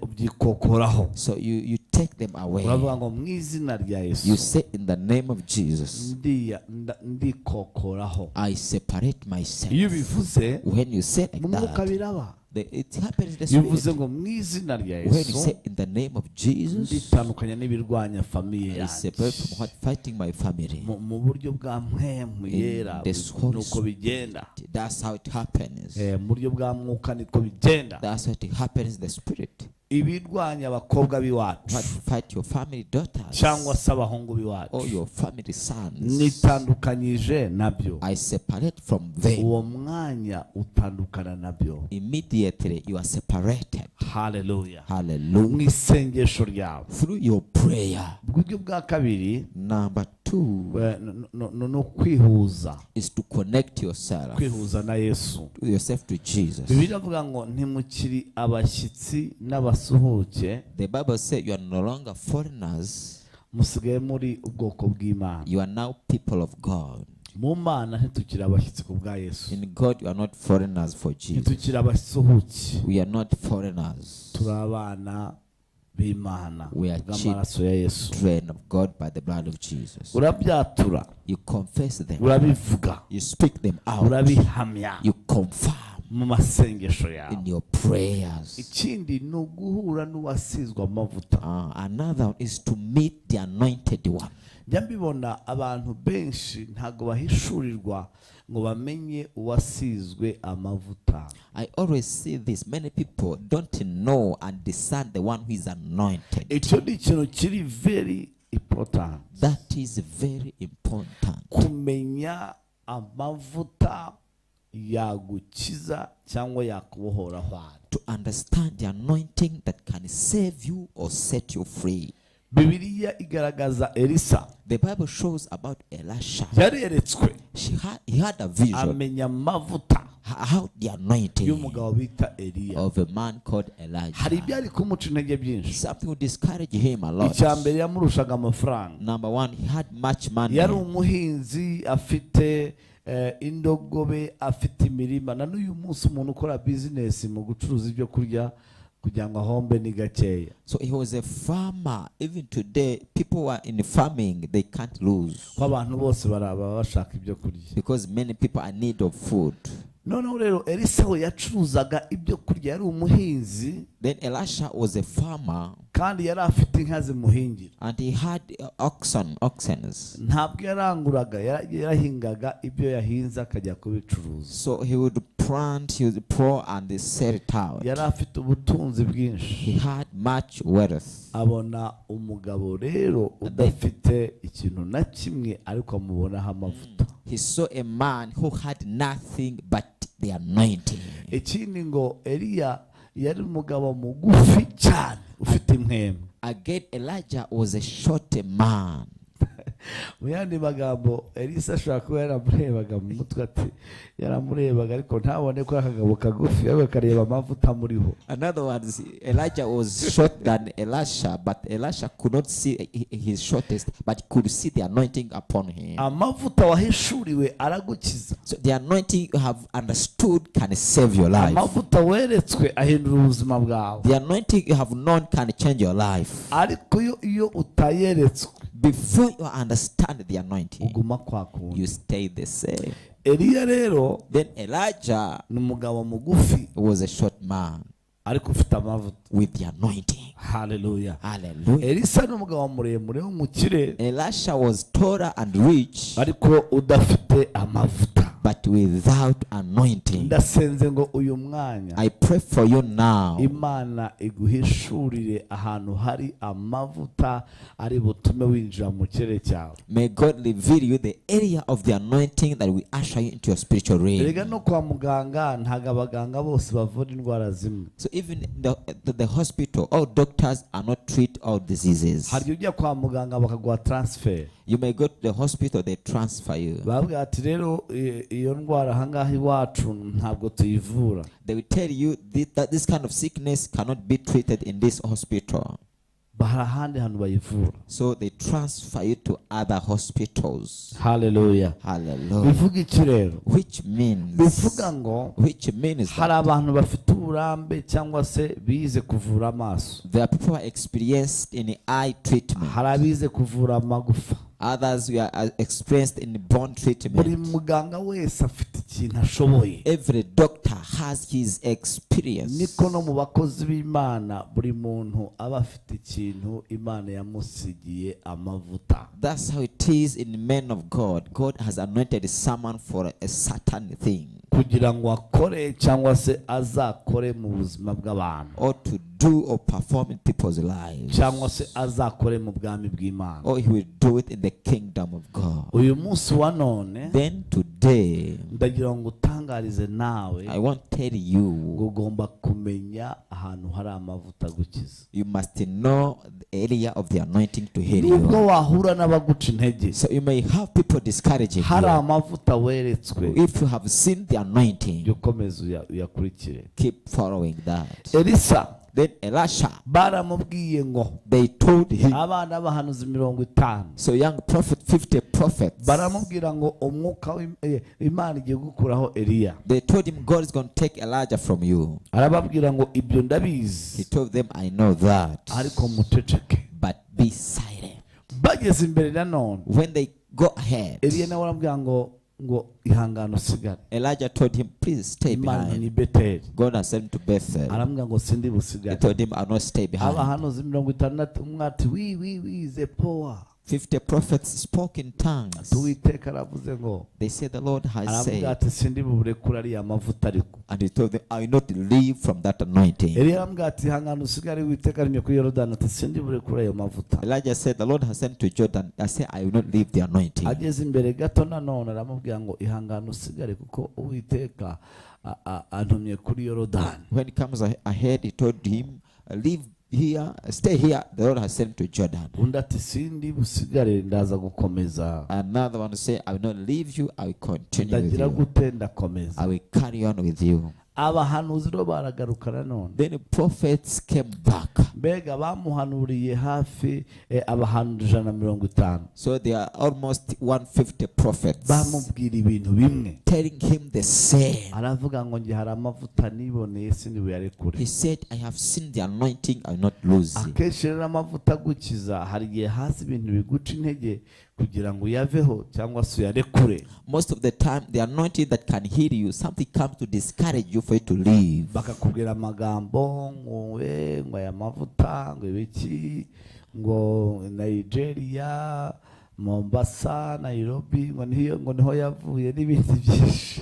They will come to discourage you with evil words, telling this anointing comes from somewhere. Murabizi ko nta munyamavuta n'umwe batashinja Satani. You know, there is no any anointed man. They accuse him for the Na devil. Yesu yakijije abantu amaze kubakiza bakavuga ngo akoreshwa na Belzebul, mukuru w'abadayimoni bo mu kirere. Even Jesus healed people and they told him this one is using by the Beelzebul, the king of demons. Hari ibizaza kuguca intege. Something will come to discourage you. Komeza ufata amavuta Eliya. But hold fast with Elijah's Uzabona anointing. deliverance yawe. You shall see your deliverance. Uzabona imbaraga ihindura You ubuzima shall bwawe. see power changing your life. Warakomeza yirukanka inyuma ya Eliya. So he went up to Elijah.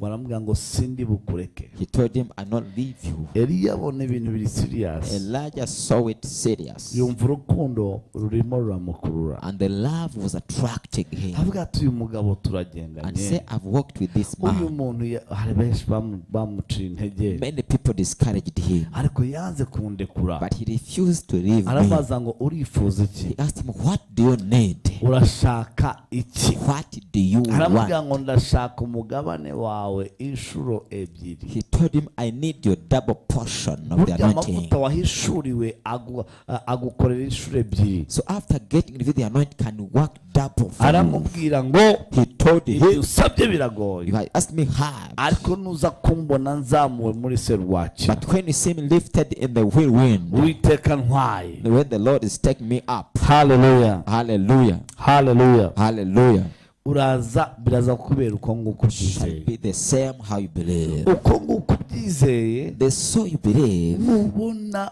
intwawe when you see me lifted ndi up muri serwakira with a whirlwind, birakubera gutyo. shall be so. Undi nawe Another one, arabyakira. he received. Haleluya. Hallelujah. Ndasenze nawe ngo uyu munsi I pray for today cyangwa se uyu mwaka or this year, aya mavuta uhure nayo agukorere. meet the anointing and work for you. Agire gute agukorere? He may do what? Work for Hari you. abantu barekura amavuta byoroshye. Some people leave the anointing easily. Hari abantu bayuba bakarekura amavuta bakiza bagafata ibindi bintu. Sometimes people leave the anointing that can heal them, they get other things. Ayo mavuta ya rero So the Elijah's umunsi anointing, yazakura Eliya, when it comes Elisa. to Elisha, uwo munsi that very day, Elisa ngo yaragiye Elisha went out. bageze kuri Yorodani, When it comes to ngo Jordan, abana b'abahanuzi bamutegereje young prophets waiting for kugira him ngo barebe ukuntu yasebye, to see him ashamed, barebe ukuntu yananiwe. to see him discouraged. Bavuga amagambo rimwe, They spoke words. baravuga ngo umwuka wa Eliya wagiye,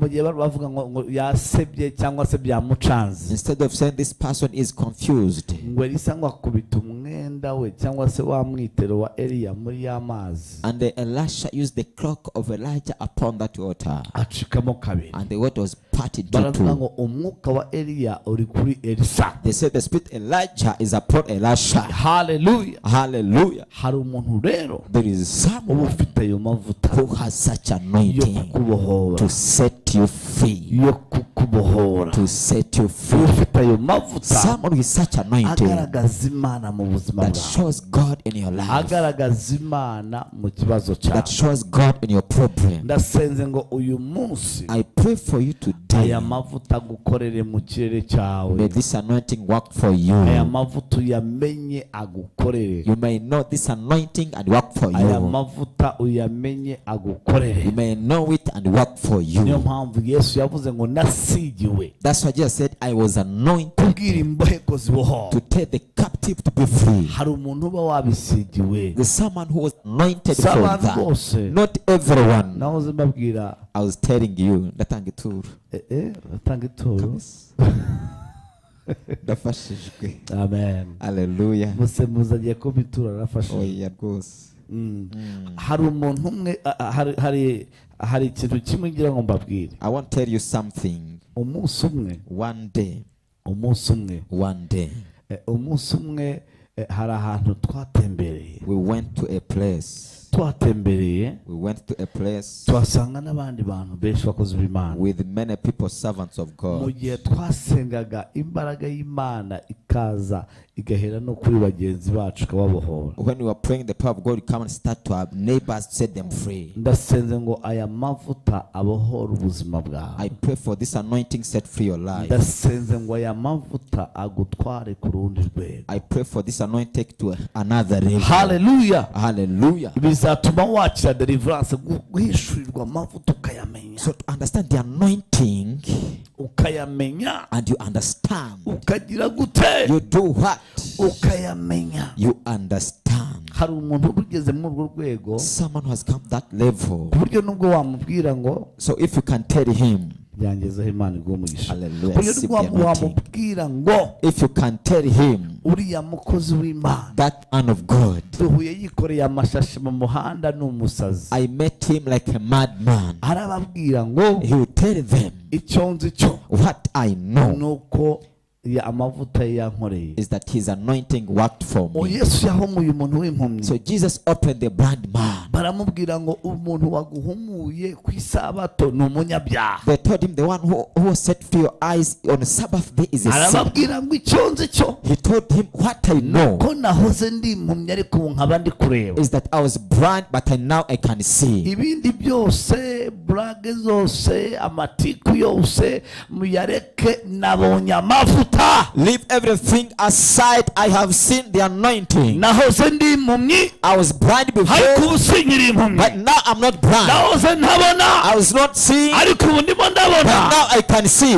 Yay! Ndasenze Yay! ngo amavuta gukorere muri uyu I mwanya. pray for the anointing work for you now. Amavuta kwinjiremo muri uyu May mwanya. the anointing come to you now. Amavuta kwambare muri uyu May mwanya. the anointing cover you now. Mu izina rya nde. In the name of hari who? uburyo amavuta bayacokoza. So they can provoke the anointing. Bavuga ngo kucokoza amavuta. They say provoking the anointing. Nk'uyu muntu uri kusemurira amaze gukora icyo bita kucokoza amavuta. Like the interpreter is provoking the anointing. Hallelujah. Hallelujah. Aya mavuta aragukorera muri uyu mwaka. Receive in the name of Aya Jesus. mavuta arakwinjiza hano muri uyu The mwaka. anointing will come to you Aya this year. mavuta arakingura imiryango. Will open doors for Aya you. mavuta aragutwara ku rundi rwego. Will take you to a higher level. Izina rya nde. In the name of who? Izina rya In Yesu. the name of Jesus. Hallelujah. Hallelujah. Icya gatanu. Number 5. Uburyo bwa gatanu wakira icyo bita full deliverance. How to receive full deliverance. Hallelujah. Hallelujah. Ni ukumenya isoko Is to know the source y'ikintu of something kigutera attacking you cyangwa kikurwanya or something that fight aho you. gituruka. The source of the attack. Iyo of wamaze you. kumenya isoko After knowing the source yaho kiva or the source of yaho it, gituruka, the source of it, buryo burimo wakira deliverance. you have already received deliverance. Umugaragu w'Imana Elisa, The servant of God Elisha, bamutubira mu mudugudu mwiza ariko ufite amazi arumbya. they invite him a good city but barren Ageze city. muri uwo mudugudu When he comes to that city, baramwe ngo reba uburyo umudugudu wacu ari mwiza ariko amazi yaho ararumbya. they told him, look how our city is good, but this water can make barren. Arababwira ngo nimunzanire imvumba. He told them, bring me a bowl. Ngo ajya ku isoko y'amazi ashyiramo, aravuga ngo Uwiteka Imana iravuze ngo aya mazi ntabwo azongera kurumbya ukundi. Then he went to the source of water and he said, this water shall not make you barren again. Kumenya isoko bituruka he, biva he, bica mu zihe nzira, byaje gute, byafashe nde. Kumenya isoko yaho biva. Understand the source of where it has come from and how it comes to someone to attack someone. Bituma wakira deliverance. It makes you receive deliverance. Hallelujah. Hallelujah. Tugiye gusenga So rero. we are going to pray. Ushobora gufata amazi. You may take water. Abari i Kigali aya mazi mujye muyamenya. People in Kigali understand this water. Muzaze tuyabahe. Please come and buy it. Hallelujah. Hallelujah. Abari hirya no hino People from all around, fate amazi take yawe water. tuyasengere. We pray. Fata amazi yawe ufate You n'ubuki. take honey and your water. Ubuki tubusengere. We pray for honey. La masa ya kiti venisa ya mini zandrome lakini zabini fo lotala mingi ayawiso bini foma ya kia androne zalianse levae. Hallelujah. Mwizina rya Yesu. In the name of Jesus. Ndasengera ubuki bwawe. I pray for your honey. Ndasengera amazi I yawe. pray for your water. Nohereje imbaraga I send muri power aya mazi. in this water, Muri buno buki. in this honey. Noherejemo imbaraga ibohora. I send power of deliverance. Noherejemo amavuta ahindura amateka. Send the anointing to change history. Izina rya Yesu. In the name of Jesus. Ikigutera ikikunaniza. Something attacking you. Ikiguca intege mu mubiri wawe. Something is discouraging your body. Ikiguca intege mu ngingo Something zawe. is discouraging your joints. Ndacyambura imbaraga. I render it powerless. Ndacyambura I ubushobozi. make it powerless. Mu izina rya In Yesu. the name of Ndimo Jesus. ndumva imbaraga ziza muri aya I feel mazi. power coming to this Ndimo water. ndumva imbaraga zikiza muri aya I mazi. feel power healing this Ndimo water. ndumva imbaraga zibohora muri buno buki. I feel power setting free in this honey. Muraza gutangara abantu banyweye amazi cyangwa ubuki bakabohoka, ibintu bikabavamo bikabarekura. You'll be shocked when people taking honey and water, things will come out of them. Yes, ushobora gusomaho. You can take this water. Ushobora gusomaho You can drink up. kuri ayo mazi. Take on this water.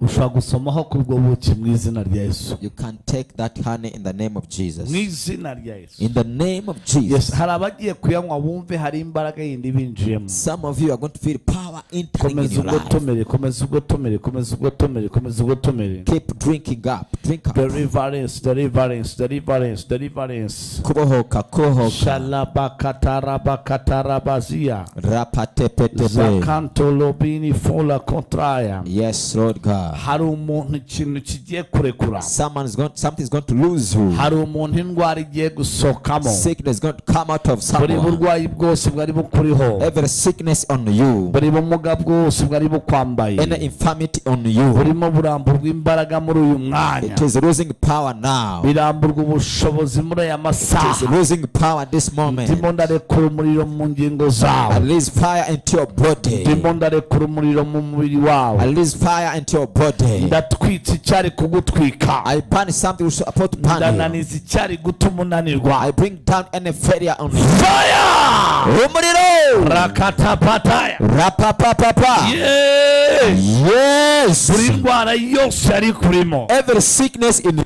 iragusohokamo, will come out of buri you. muvumo wose wari ukwambaye Every curse on you urakuvaho, will lose you. buri gitero cyose cyakurwanya Every attack fighting you kirakurekura, will lose you. buri bumuga bwose bwari bukuriho Any infirmity on you uragenda. will go. ndimo ndumva umwuka w'ubuzima, I feel the spirit of life. indwara zirimo ziravaho, Sickness are losing you. icyangiro kiravaho, Shame is losing you. gutabwa biravaho, Rejection is losing you. igisuzuguriro kiravaho, Shame is losing your mu life. izina rya Yesu In the rihambaye. mighty name of hari Jesus. umuntu ugiye gukira iyo ndwara, Someone going to be iyo healed. ndwara yari kuriho iragenda, That sickness on you is iyo losing. ndwara yari kwambaye irimo iragenda, Sickness is losing your life. imivumo yari kuriho iragiye, Curse is losing you. ibitero by'umwijima biragiye, Attack of darkness kuri umuriro lose. mu nda yawe, I release fire in your body. kuri imbaraga zikiza mu mubiri wawe, Power of healing in your body. urimo urakira gukira, You are receiving healing. urakira kubohoka, You are receiving deliverance. izina rya Yesu In the rihambaye. mighty name of Jesus. rapasaya binifu, Rapasaya ubumuga Mari. bwose buragiye, Any infirmity go. imivumo yose iragiye. Curses go. Receive deliverance, Achira kuhoka. receive deliverance, Achira kuhoka. receive deliverance. Achira kuhoka. urimo uravayo, You are coming out. kiragusohokamo, It is coming out of you. imbaraga z'Imana zikwinjiyemo, The power of God come to your life. umuriro w'Imana ukwinjiyemo, The power of God come to you. uragukijije, Will heal you. urakubohoye, Will set you free. izina rya In Yesu. the name of Jesus. umutwaro baguhekeshaga, The yoke upon you. gusigwa kuragukijije, The anointing has healed you. umwuka w'Imana aragukijije, The Spirit of God has healed you. amaraso Yesu aragukijije, The blood of Jesus has healed urimo you. urakira, You are getting urimo healed. urabohoka, You are getting free. urimo urakira, You are healed. indwara iragiye, Your sickness is gone. imivumo iragiye, Curses is gone. ibikurwanya biragiye, Your fight is losing you. izina rya In Yesu. the name of Jesus. Hallelujah. Hallelujah. Uwiteka aragukijije, The Lord has healed you. Uwiteka The arakubohora. Lord has set you free. Reka mfate umwanya Let me take wo time gusengera ibyifuzo. of praying your prayer request. Ndasengera ibyifuzo I pray for your prayer wari request. ufite byose muri uyu Been mugoroba. having this evening. Ndasengera ibyari I bikugoye pray for troubling kugira ngo you birangire. to be finished. Ndazanye ubuzima, I bring life. ndazanye I gukira, bring healing. ndazanye I kubohoka, bring deliverance. ndazanye I kubatuka. bring coming Imbaraga captivity. y'Imana The power of ikore God mu mubiri wawe. perform it to your body. Uwiteka May the Lord avaneho igisuzuguriro, take away shame. avaneho indwara. Take away Amaraso sickness. Yesu May the blood of Jesus yivanze n'ubuzima bwawe. mixed up your life. Amaraso Yesu May the blood of Jesus aragukiza indwara, will heal your sickness. aragukiza imvune, Will heal from any. arakuvanaho Will ikigusuzuguza. take away any shame. Buri gitero cyose Every attack cyakwambaraga coming upon you, ndakivanyeho I take it mu away buzima bwawe, from your mu life. izina rya Yesu, In the name of mu Jesus. izina rya In Yesu, the name of mu Jesus. izina rya In Yesu, the name of mu Jesus. izina rya In Yesu. the name of Jesus. Ndagutabarije umuriro, I serve you by fire. ndagutabarije imbaraga, I serve you by power. ndagutabarije I ubutsinzi. serve you by Uyu victory. mugoroba This evening, intambara yawe your battle irarangira. is over. ndimo senga, As I pray, mbonye ikimenyetso I have seen a sign cy'umuriro of fire mu kirere. in the atmosphere. Ndabaza ngo kino And kimenyetso ask about this sign. gisobanura iki? What is the meaning? Numva ijwi ry'Uwiteka And the voice of the Lord rirambwiye ngo has told ni me ikimenyetso cy'umuriro, it is a sign of ni fire. ikimenyetso cy'iki It cy'umuriro, is a sign of fire. kandi uyu muriro And this urimo fire uratwika is burning buri kintu cyose everything kidakwiye, that is not buri worthy. kintu cyose Everything kiva kuri Satani that comes from the devil, kirarangiye, it is over now. kivuyeho, Has left you. kivuyeho, Has left you. kivuyeho, Has left you. mu izina rya In Yesu, the name of mu Jesus. izina rya In Yesu. the name of Jesus. Ndasenze, I pray. ubumuga buragiye, Infirmity indwara lose. ziragiye, Sickness lose. ibikurwanya Your biragiye, fight lose. wakiriye kubohoka You receive deliverance. mu izina rya In Yesu. the name of Jesus. Amen. Imana y'amahoro ibahe umugisha. May God of peace bless you.